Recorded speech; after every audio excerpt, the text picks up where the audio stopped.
നമസ്കാരം. മലയാളി വാർത്തയിലേക്ക് സ്വാഗതം. നമ്മൾ കേരളത്തിലുള്ള ആളുകൾ ഇന്ന് പ്രധാനമായിട്ടും നിതിന്റെ മരണവും അതുമായി ബന്ധപ്പെട്ടുള്ള കാര്യങ്ങളും ഒക്കെ ചർച്ച ചെയ്യുകയാണ്. നിതിന്റെ മരണവുമായി ബന്ധപ്പെട്ട് ഒരുപാട് ആശങ്കകളും സംശയങ്ങളും നിതിന്റെ ബന്ധുക്കളടക്കം ആവർത്തിച്ച് പറയുന്നുമുണ്ട്. സ്വാഭാവികമായിട്ടും ഒരു മലയാളി എന്ന നിലയിൽ നമ്മളെപ്പോലെ എല്ലാവരും ആ ഒരു വിഷയത്തിൽ ശ്രദ്ധ കേന്ദ്രീകരിച്ചു പോകുന്നുണ്ട്.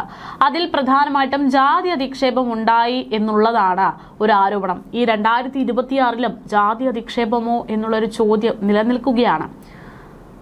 പണ്ടൊക്കെ കാലത്ത് ചിന്തിക്കാനുള്ള കഴിവ്, വിദ്യാഭ്യാസമില്ലായ്മ, അതൊക്കെയാണ് ഈ പറയുന്നത് പോലെ നിറത്തിന്റെയും സമ്പത്തിന്റെയും ജാതിയുടെയും ഒക്കെ വിവേചനത്തിന് പ്രധാനപ്പെട്ട കാരണമെന്ന് പറയാറുണ്ട്. എന്നാൽ ഇപ്പോൾ നമ്മൾ ഈ കാണുന്ന പ്രശ്നങ്ങളൊക്കെ സംഭവിക്കുന്നത് ഈ പറയുന്ന കാര്യങ്ങളൊക്കെ ഉള്ള സ്ഥലങ്ങളിലാണ്. ഒരു വിദ്യാലയത്തിലാണ്. അതിനേക്കാൾ ഉപരി മനുഷ്യരുടെ ജീവൻ സ്വന്തം കൈപ്പിടിയിൽ എന്ന് പറയുന്ന ഡോക്ടർമാരുടെ ചുറ്റുവട്ടത്താണ് ഇങ്ങനെയൊരു അതിദാരുണമായിട്ടുള്ള സംഭവം നടന്നിരിക്കുന്നത്. കേരളത്തിൽ ഇത്തരമൊരു സംഭവം നടന്നു എന്നുള്ള വാർത്തകൾ മാധ്യമങ്ങൾ ഒന്നടങ്കം ചർച്ച ചെയ്യുമ്പോൾ മറ്റൊരു സുപ്രധാനപ്പെട്ട സമാന രീതിയിലുള്ള സംഭവം വാർത്തകളല്ലാതെ മാറിപ്പോകുന്നുണ്ട്, അല്ലെങ്കിൽ വാർത്തകളിൽ മുങ്ങിപ്പോകുന്നുണ്ട് എന്നുള്ളതാണ് യാഥാർത്ഥ്യം. TCS വിവാദത്തെക്കുറിച്ചാണ് പറഞ്ഞു വരുന്നത്. ജാതിയുടെയും മതപരിവർത്തനത്തിന്റെയും ഒക്കെ പേരിൽ ചില സ്ത്രീകൾ അതിദാരുണമായിട്ട് ആക്രമിക്കപ്പെടുന്ന ചില കഥകളാണ് ഈ TCS വിഷയം. പ്രമുഖ IT കമ്പനിയായ ടാറ്റ കൺസൾട്ടൻസി സർവീസസിന്റെ നാസിക് ഓഫീസിൽ വനിതാ ജീവനക്കാർക്ക് നേരെ ലൈംഗികവും പീഡനങ്ങളും നിർബന്ധിത മതപരിവർത്തന ശ്രമങ്ങളും നടന്നിരിക്കുന്നു എന്നുള്ള പ്രധാനപ്പെട്ട ആരോപണമാണ് ആ വിഷയത്തിനും വിവാദങ്ങൾക്കും പിറകിൽ. ഫെബ്രുവരിയിലാണ് ഒരു രാഷ്ട്രീയ പ്രവർത്തകൻ ഇത് സംബന്ധിച്ച് ഒരു പരാതി നൽകുന്നത്. ഇതിന്റെ അടിസ്ഥാനത്തിൽ പോലീസ് നടത്തിയ രഹസ്യ ഓപ്പറേഷനിൽ ഞെട്ടിക്കുന്ന വിവരങ്ങൾ പുറത്തുവന്നു. സംഭവവുമായി ബന്ധപ്പെട്ട് 7 ജീവനക്കാരെ പോലീസ് അറസ്റ്റ് ചെയ്തിരിക്കുകയാണ്. കമ്പനിയിലെ ഒരു ഹിന്ദു യുവതി റംസാൻ വ്രതം അനുഷ്ഠിക്കുന്നത് ശ്രദ്ധയിൽപ്പെട്ടതോടെയാണ് പോലീസിന് ആദ്യ സൂചനകൾ ഇതിൽ ലഭിക്കുന്നത്. തുടർന്ന് ഹൗസ് കീപ്പിംഗ് ജീവനക്കാരുടെ വേഷത്തിൽ 2ഓളം TCS ഓഫീസിൽ രഹസ്യമായി നിരീക്ഷണം നടത്തിയ ശേഷം പോലീസ് സംഘം അവിടെ ലൈംഗിക പീഡനങ്ങളും മതപരിവർത്തനത്തിനായുള്ള സമ്മർദ്ദങ്ങളും നടക്കുന്നുണ്ട് എന്ന് മനസ്സിലാക്കുകയായിരുന്നു. മലേഷ്യ കേന്ദ്രീകരിച്ച് പ്രവർത്തിക്കുന്ന ഇർമാൻ എന്ന പ്രസംഗകനെ വീഡിയോ കോളുകൾ വഴി ഇരകൾക്ക് പരിചയപ്പെടുത്തുന്നതായിട്ടും വാട്സപ്പ് ചാറ്റുകൾ കേന്ദ്രീകരിച്ച് നടത്തിയ അന്വേഷണത്തിലൂടെ അന്വേഷണ സംഘത്തിന് ഞെട്ടിക്കുന്ന വിവരങ്ങൾ ലഭ്യമായി. പോലീസിന്റെ നിർണായക ഇടപെടലാണ് ഈ കേസിന്റെ ചുരുളഴിയാൻ കാരണമായത് എന്ന് പറയുന്നതിൽ യാതൊരു സംശയവുമില്ല. 8 വനിതാ ജീവനക്കാർ നൽകിയ പരാതിയിൽ SP റാങ്കിലുള്ള ഉദ്യോഗസ്ഥന്റെ നേതൃത്വത്തിൽ പ്രത്യേക അന്വേഷണ സംഘം SIT രൂപീകരിക്കുകയും അതിന്റെ അടിസ്ഥാനത്തിൽ പ്രത്യേകമായിട്ടൊരു അന്വേഷണ രീതി കൊണ്ടുവരികയും ചെയ്തു എന്നുള്ളത് പോലീസിന് കയ്യടി ലഭിക്കുന്ന കാര്യമാണ്. 18 മുതൽ 25 വയസ്സ് വരെ പ്രായമുള്ള യുവതികളാണ് ഇരകളിൽ ആയവരിൽ പലരും എന്നുള്ളതാണ് സൂചന. ലൈംഗിക പീഡനം, ബലാത്സംഗം, പിന്തുടരൽ, മതവികാരം, വ്രണപ്പെടുത്തൽ എന്നീ കുറ്റങ്ങൾ ചുമത്തി 9ഓളം FIRകളാണ് ഈ വിഷയത്തിൽ രജിസ്റ്റർ ചെയ്തിരിക്കുന്നത്. ആസിഫ് അൻസാരി, ഷാഫി ഷെയ്ഖ്, ഷാരൂഖ് ഖുറേഷി, റാസ മേമൻ, തൗസിഫ് അത്താർ, അശ്വിൻ ചൈനാനി എന്നിവരുൾപ്പെടെ 7 പേരെയാണ് ഈ സംഭവത്തിൽ പോലീസ് അറസ്റ്റ് ചെയ്തിട്ടുള്ളത്. എന്നാൽ കമ്പനിയിലെ HR മാനേജർ നിദാ ഖാൻ ഒളിവിലാണ് എന്ന് ഇന്നും റിപ്പോർട്ടുകൾ പുറത്തുവരുന്നു. നിയമവിരുദ്ധ പ്രവർത്തനങ്ങൾക്കായി പ്രതികളുടെ ബാങ്ക് അക്കൗണ്ടുകളിലേക്ക് വിദേശത്ത് നിന്ന് പണം എത്തിയിട്ടുണ്ടെന്നാണ് പോലീസ് പരിശോധിക്കുന്നത്. നാസിക്കിലെ TCS ഓഫീസിലെ ഉയർന്നിട്ടുള്ള ഈ ഒരു ലൈംഗികാരോപണ പരാതി, ബലാത്സംഗ ലൈംഗിക പീഡന പരാതികളെ കുറിച്ച് അന്വേഷിക്കാൻ വേണ്ടി പോലീസ് എടുത്ത ആ തീരുമാനം പ്രത്യേകമായിട്ട് ജനശ്രദ്ധ നേടുകയാണ്. പോലീസ് ഉദ്യോഗസ്ഥർ വേഷം മാറി ഈ പറയുന്ന ആരോപണ വിധേയമായിട്ടുള്ള സ്ഥാപനത്തിലേക്ക് ജോലിക്ക് പ്രവേശിച്ചു എന്നുള്ളതാണ് അതിലേറെ ശ്രദ്ധേയമായിട്ടുള്ള കാര്യം. പ്രതികളായ ജീവനക്കാരുടെ പെരുമാറ്റം നിരീക്ഷിക്കുന്നതിനായിട്ട് ഫെബ്രുവരി പകുതി മുതൽ 40 ദിവസത്തോളം പോലീസ് ഉദ്യോഗസ്ഥർ വേഷം മാറി BPO ഓഫീസിൽ ജോലി ചെയ്തു. ചില ജീവനക്കാരുടെ മോശം പെരുമാറ്റത്തെക്കുറിച്ച് ലഭിച്ച രഹസ്യ വിവരത്തിന്റെ അടിസ്ഥാനത്തിലായിരുന്നു ഈ നീക്കം. ഈ നീക്കത്തിൽ ഞെട്ടിക്കുന്ന വിവരങ്ങളാണ് അവർക്ക് ലഭിച്ചത്. സിറ്റി പോലീസ് കമ്മീഷണർ സന്ദീപ് കർണിക്കിന്റെ മേൽനോട്ടത്തിലായിരുന്നു ഈ ഓപ്പറേഷൻ നടന്നത്.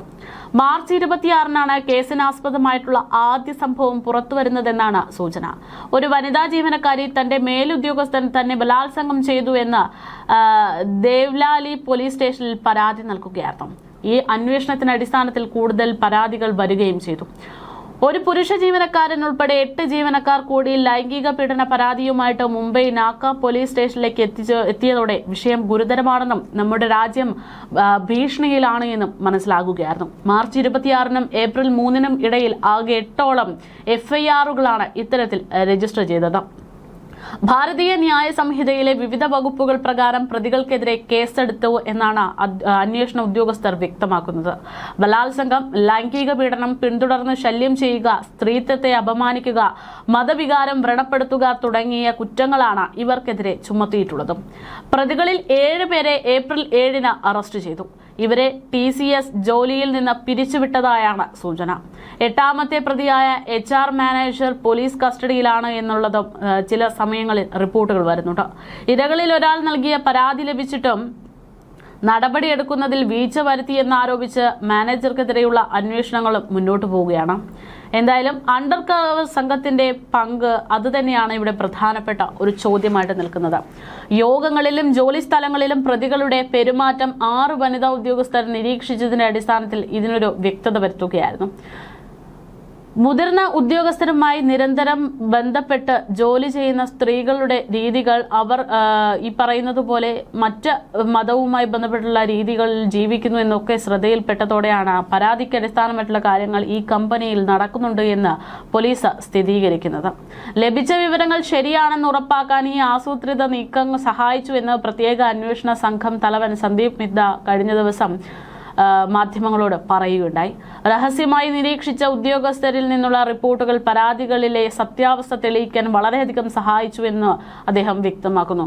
പ്രത്യേക അന്വേഷണ സംഘവും കമ്പനിയുടെ ആഭ്യന്തര സംവിധാനങ്ങളും തമ്മിലുള്ള ബന്ധമെന്ന് ചോദിക്കുമ്പോൾ കേസ് അന്വേഷിക്കാൻ ഒരു പ്രത്യേക അന്വേഷണ സംഘം രൂപീകരിക്കുകയും പീഡന പരാതിയിൽ പരിഹരിക്കുന്നതിന് കമ്പനി ശരിയായ നടപടികൾ പാലിച്ചിട്ടുണ്ടോ എന്ന് സംഘം പരിശോധിക്കുകയും ചെയ്തു എന്നാണ് കമ്മീഷണർ കാർണിക് ഇതിന് മറുപടിയായിട്ട് പറയുന്നത്.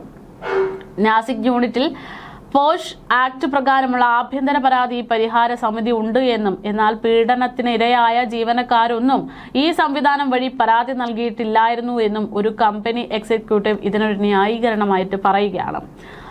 അന്വേഷണത്തോട് പൂർണ്ണമായിട്ടും സഹകരിക്കുന്നുണ്ട് എന്നാണ് TCS കമ്പനിയുടെ പ്രതികരണം. പീഡനങ്ങളോട് സഹിഷ്ണുത കാണിക്കാത്ത നയമാണ് കമ്പനിയുടേതെന്നും ജീവനക്കാരുടെ സുരക്ഷയ്ക്കാണ് മുൻഗണന എന്നും TCS പ്രവർത്തകർ പ്രസ്താവനയിലൂടെ പറയുന്നുവെങ്കിലും അതിന്റെ വിശ്വാസ്യത നഷ്ടപ്പെട്ടു എന്നുള്ളതാണ് വാസ്തവം.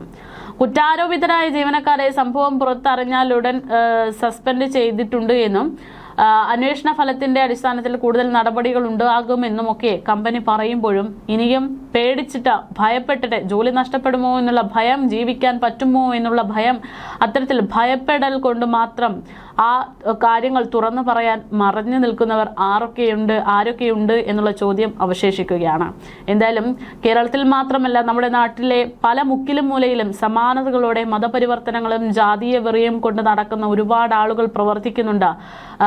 മറിച്ച് ഒരുപാട് ഈ ലോബികൾ പുറത്തുനിന്ന് നമ്മുടെ നാടിനെ നിയന്ത്രിക്കുന്നുണ്ട് എന്നുള്ള സൂചനകളാണ് ഇതിലൂടെ പുറത്തു വരുന്നത്. എന്തായാലും ഇതിനൊക്കെ കൃത്യമായിട്ടുള്ള ഒരു അന്വേഷണം ആരംഭിച്ചിരിക്കുന്നു. കേന്ദ്ര ഏജൻസികളടക്കം ഇതിൽ നിർണായകമായിട്ടുള്ള ഇടപെടലുകൾ നടത്തുന്നുണ്ട് എന്നുള്ള സൂചനകളും വരികയാണ്.